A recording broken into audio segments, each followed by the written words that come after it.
Alright, as you probably know, we just got through, well, we didn't just get through. I'm actually kind of real late on this video. I kind of wanted to keep pumping out blogs and vlogs as E3 was happening, but, one thing led to another, and, I suddenly got the urge to, have a social life, so that didn't exactly happen, but here I am, at least, I'm here, filming this vlog on the Nintendo conference. And like I said on my blog, I got my iPad, I got an iPad now, and I've taken pages of notes. You probably won't be able to see it, but like pages of notes. It's ridiculous, and so needless to say, there's a lot to talk about. And if you've been watching any other E3 feedback, and I really hope that I'm not your only E3 feedback that you've been tuning into, but if you've been watching any other ones, you've probably heard that a lot of people would consider Nintendo to have had the best conference of any of the five that had a conference at this E3. And personally, I'd agree with that. I really would agree with that. Nintendo, seriously went in and hit on every point that they needed to talk about, and showed off everything that they needed to show off. So, I mean, okay, first of all, the conference starts off with, a huge orchestra playing a medley of Legend of Zelda themes, accompanied by, this montage of Legend of Zelda videos, like a collection of old Legend of Zelda videos. They went through all of them, the original Legend of Zelda 2, Majora's Mask, Wind Waker, Ocarina of Time, you name it. Even Skyward Sword found its way in there.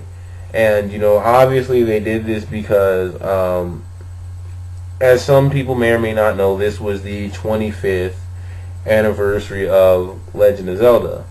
And also, I have to stop and say for a minute, this might not be the most professional looking vlog, because again, I'm kind of reading off my notes here, and so, you'll probably see me do this a lot, so I apologize in advance for that. But right after that, Miyamoto made his way onto the stage, and he talked about how gameplay and all kinds of stuff have evolved over the years, and the pretty much he went into how, or he started talking about how Legend of Zelda has evolved over the years, as well as the rest of gameplay, and how Legend of Zelda has definitely been the Nintendo series that has evolved along with modern technology over the years. And well, first of all, they brought out this guy because Miyamoto, he can speak English, but he's not very good at it, obviously. So he brought out a translator, which was all well and cool.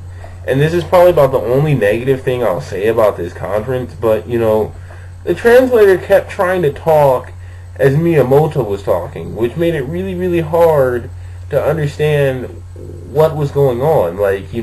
It would have been really helpful to, I think, everyone involved if the translator would just let Miyamoto speak and then translate what he said afterward.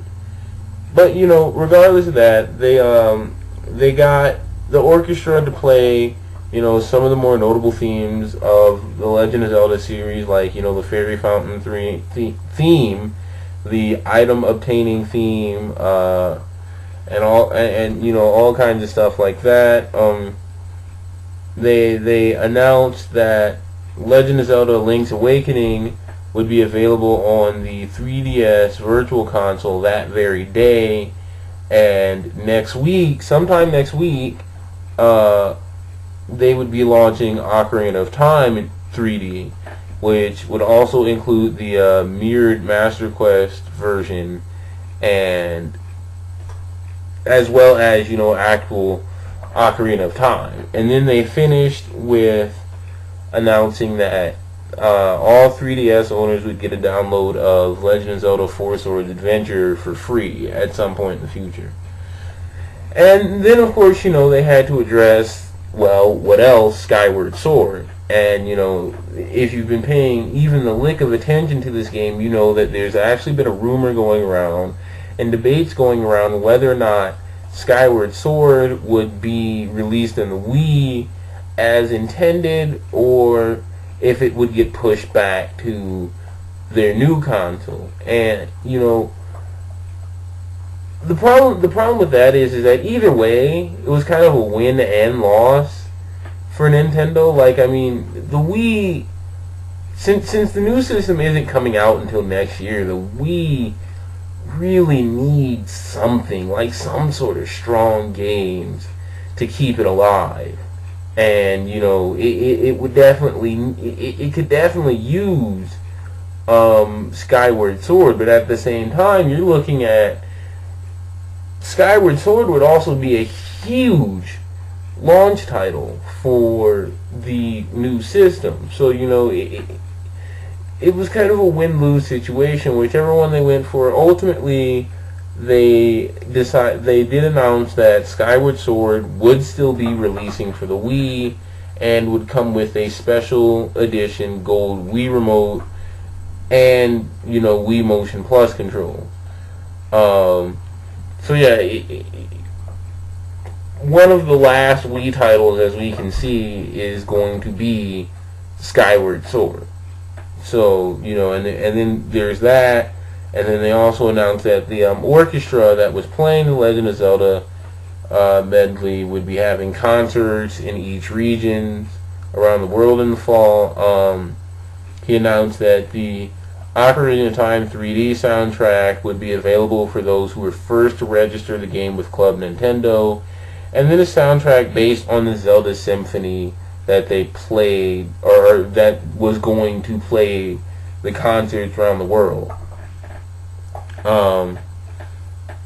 He then, following this, they brought out the Nintendo Global President, who kind of talked about the history of the DS and the Wii, and, you know, how the demographics for both systems were kind of changing. He talked about how and this is what really impressed me, and this kind of proves that Nintendo is listening to its fans. And, you know, if you're a gamer, you know that that's a big deal, because there's a lot of companies out there that don't listen to their fans. You know, they will do what they think the fans want. But no, Nintendo proves that they're listening to the fans and talking about how they want their next system to appeal to both casual and hardcore gamers. You know, they kind of admitted that, you know, they're well aware that the Wii really only appealed to casual gamers, and they want their next system to attract them both. You know, he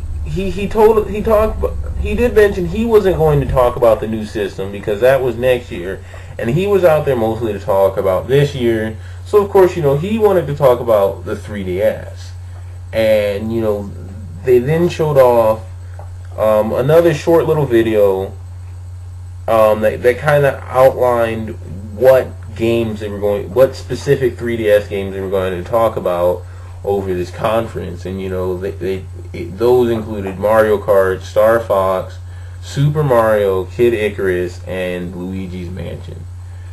So, you know, they first started off with Mario Kart, boasting that this was going to be a Mario Kart you've never played before, which it looks like it. You know, it would come complete. It would have hang glider portions in it, underwater portions in it, and then the one thing that was most exciting to me was, you know, kart customization. You know, you could take like different bodies and different wheels and customize it.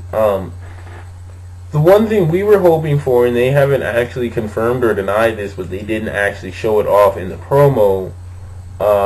We were hoping for track customization, like to create and build one's own track, sort of like Mod Nation Racers on the PlayStation Vita.